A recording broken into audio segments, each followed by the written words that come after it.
वैवाहिक जीवन में ब्रह्मचर्य के क्या नियम है? संतान प्राप्ति के सिवा भोग पाप है, जैसा सुना है, परंतु धर्म पत्नी नियम पालन में साथ ना दे। महाभारत ग्रंथ में, शास्त्र में, जो जिनका पाणी ग्रहण संस्कार हो गया है, जब पत्नी मासिक धर्म से युक्त होकर 7 दिन बाद पवित्र हो जाए, फिर पवित्र तिथियों का त्याग करते हैं, जैसे एकादशी है या पूर्णिमा है या भगवत जन्मोत्सव है, राधाष्टमी, कृष्ण जन्माष्टमी, रामनवमी, नौ दुर्गा आदि, इन पवित्र तिथियों का त्याग करते हुए महीने में एक बार, ऐसा शास्त्र सम।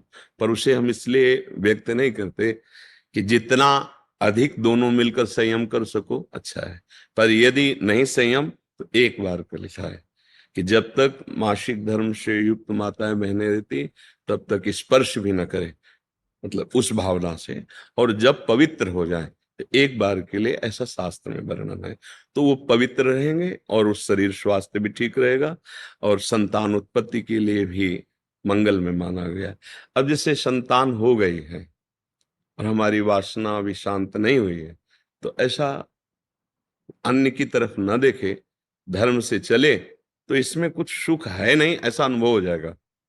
बहुत देखे हम तो, बिना पढ़े लिखे गांव के लोगों को देखा है कि एक दो संतानें हो गई तो घर के बाहर लेटने लगे परिवार से, क्योंकि वास्तविक इसमें सुख नहीं है। हमारा जो मन है जिस सुख की चाह कर रहा है, आप खुद देखो, गृहस्थ हो आप लोग, आपको हर बार एक नई तृष्णा जगती है, एक नया चाव भोगने का होता है, वो चिंतन के कारण। ऐसे इस शरीर से नहीं तो इस शरीर से, इस प्रक्रिया से तो नहीं इस प्रक्रिया, और उन प्रक्रियाओं को, उन शरीरों को भोगता है, पर फिर भी एक नई तृष्णा, मतलब सुख नहीं मिला।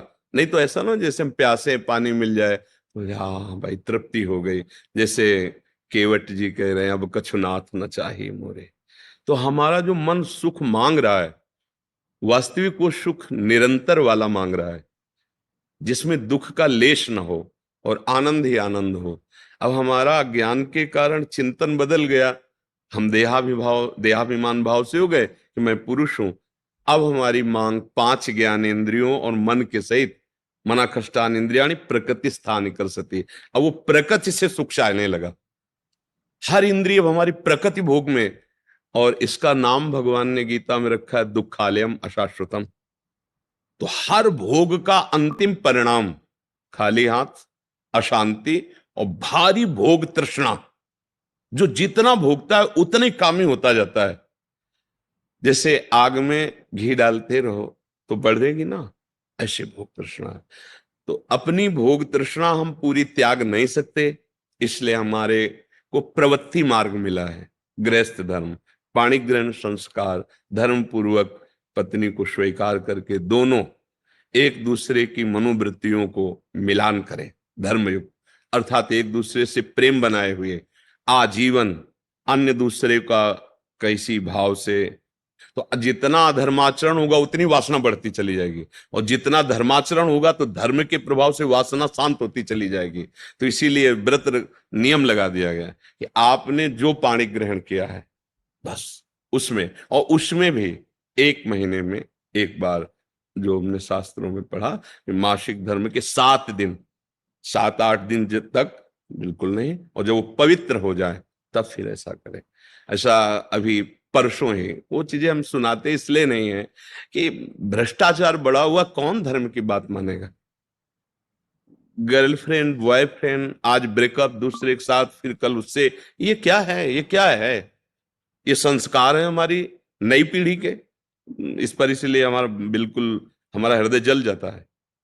आप लोग क्या कर रहे हो अपने जीवन के साथ? खिलवाड़ कर रहे हो। जब तुम ऐसे हो फिर पाणी ग्रहण करोगे तो तुम्हें प्रीति होगी अपने पति से, तुम्हें प्रीति होगी अपनी पत्नी से, तुम्हारा भाव बनेगा? बिल्कुल नहीं बनेगा। पूरी गृहस्थी चौपट, पूरा हमारा जीवन चौपट हो जाएगा। नई नई चाट लग गई है। हम कई बार उदाहरण में दिया है कि यदि आपका होटलों में खाने का अभ्यास बन गया ना, तो घर की रसोई अच्छी नहीं लगेगी। ध्यान रखना, अगर एक पत्नी से चलोगे व्रत लेकर धर्म से, एक सीमा, और धर्म की पूर्ति के लिए संतान उत्पत्ति क्रिया, और बाद में निवृत्त होकर भगवान को प्राप्त करना। अगर आप व्यभिचार करेंगे तो इतनी आसक्ति बढ़ जाएगी, आप लोगों को क्या बताना है। अवस्थाएं हो रही, पर मन की दशा को देखो क्या है। पैसा है तो आप पैसे के बल से कौन सा व्यभिचार कर रहे हैं, आप देख लो ना, अपने जीवन को देख लो, हमें क्या बताने की जरूरत है। क्योंकि हम तो शास्त्र के इशारे को देखते हैं कि अगर मन भगवान में नहीं लगा तो तुम चाहे 90 वर्ष के हो, वही मन मांगेगा जो जीवन भर मांगा है। तुम्हारी वासना तुम्हें जलाएगी, भ्रष्ट करेगी, नीचे गिराएगी। इसलिए भाई अब हमारा तो इस विषय में बोलने की हिम्मत ही नहीं रह गई है। हिम्मत तो तब हो ना जब आपके आचरण पवित्र हो। 20-25 तक पहुंचते पहुंचते आपने अपना सर्वनाश कर दिया अन्य क्रियाओं से, अन्य वासनाओं से। कैसे बताए, कैसे बताए, कैसे तुम पवित्र होगे, कैसे तुम्हारा जीवन पवित्र, कैसे गृहस्थ धर्म तुम्हारा वो अपनी तरफ, आप अपनी तरफ, ये गृहस्थी है। अरे दोनों एक, चाहे दुख आवे चाहे सुख आवे, बाहु से बाहु मिला करके आगे बढ़ते हुए धर्म पूर्वक, तो संतानें पवित्र उत्पन्न होंगी, समाज में आप सुख वर्धन करने वाले बनेंगे। नहीं आपस में एक दूसरे से विरोध होगा और फिर तो बच्चा समय तो ऐसा आ रहा है कि अब धर्म ग्रंथों में जो लिखा हुआ है वो लिखा हुआ ही केवल है। विदुर जी महाराज के वचन है कि जब स्त्री मासिक धर्म से पवित्र हो जाए तब पुरुष संतानोत्पत्ति की भावना से, अब मान लो संतानोत्पत्ति नहीं चाहिए, अब वासना है, तो अन्य जगह जाने की जरूरत नहीं है। आपने धर्म पूर्वक दोनों ने स्वीकार किया है, वहां कोई पाप नहीं होगा। अन्य जगह पाप हो जाएगा, अन्य जगह बुद्धि भ्रष्ट हो जाएगी। और अगर दोनों मिलकर धीरे धीरे इसके रहस्य को जान जाओ कि इसमें सुख नहीं, अंतराय बढ़ाते चले जाओ, तो दोनों महात्मा हो जाओगे, दोनों भगवत प्राप्ति के योग्य हो जाओगे। ऐसे चला देखो, प्रीति में सुख है, प्रीति में सुख है। वास्तविक देखो, जब आपको किसी से प्रेम हो जाता है वास्तविक, वो काम चीज अलग है, चेष्टा अलग है, काम चेष्टा, काम क्रिया, प्रीति।